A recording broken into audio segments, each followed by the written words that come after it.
Mheshimiwa Waziri Mkuu, kumekuwa na malalamiko makubwa sana hapa nchini kwa wananchi wetu wanaoenda kupata matibabu katika hospitali na zahanati zetu, wakati mwingine hata zile hospitali za rufaa. Wakifika wanaambiwa kutoa fedha za kumwona daktari. Maeneo mengine wanatozwa 5,000, 10,000 mpaka 30,000. Ili hali madaktari hawa wanaoajiriwa na serikali, wanalipwa mshahara na serikali, lakini pia Daktari Samia Suluhu Hassan wengine amewapandisha mpaka madaraja vizuri kabisa na stahiki zao wanalipwa vizuri. Na bado kuna maeneo mengine unakuta hali ya mifumo, mvua imenyesha, bado mengine hakuna umeme, maeneo mengine umeme umekatika, sola, labda hali ya hewa ni mbaya, wanafika wagonjwa wanaambiwa mifumo imegoma mpaka hali ya mfumo utakapokaa vizuri.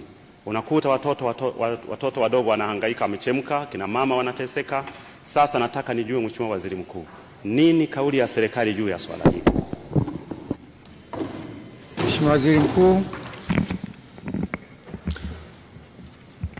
Mheshimiwa Spika, naomba kujibu swali la Mheshimiwa Emmanuel Cherehani kama ifuatavyo. Mheshimiwa Spika, kwa mujibu wa sheria ya bima ya afya kwa wote, utaratibu tuliojiwekea kama taifa kwenye masuala ya afya ni kuchangiana kwenye vitita mbalimbali ambavyo vinatolewa kama ambavyo vimeainishwa katika bima mbalimbali. Kwa wale ambao wanakuwa nje ya utaratibu wa bima ya afya kwa wote, ndio ambao huwa wanakutana na changamoto ya kutakiwa kuchangia pale wanapofika katika hospitali zetu. Mheshimiwa Spika, niweke wazi kwamba hawa niliowataja wanaotakiwa kuchangia ni nje ya wale ambao wamesamehewa kisheria, wakiwemo watoto wa chini ya miaka 5, akina mama wajawazito, wazee, pamoja na wale ambao wana magonjwa ya mlipuko. Nitoe tu maelekezo kwa Wizara ya Afya kuzingatia viwango vile ambavyo vimeainishwa na serikali kwa mujibu wa sheria zetu ambazo, kwa mujibu wa kanuni zetu ambazo zinalinda viwango hivyo ili Watanzania waweze kupata matibabu na waweze kumudu matibabu.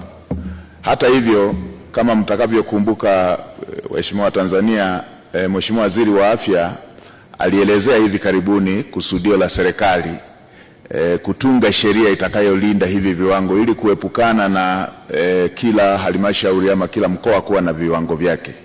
Nielekeze Wizara ya Afya kuharakisha utaratibu huo ili sheria iweze kutungwa ili kuweza kuwa na viwango ambavyo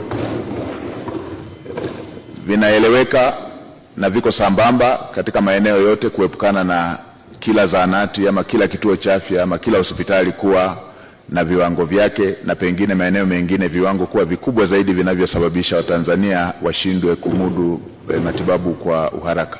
Kwa lile la mifumo, kama ni masuala ya uzembe tutayafuatilia kwa ukaribu ili pasiwepo na visingizio ambavyo vinasababisha Watanzania wachelewe kupata matibabu kwa sababu ambazo zinaweza kuzuilika. Na kwa yale ambayo ni genuine ya kimfumo, naelekeza taasisi zinazohusika kufanyia kazi ili pasiwe na malalamiko haya mara kwa mara, kwa sababu masuala ya matibabu hayapaswi kusubiri.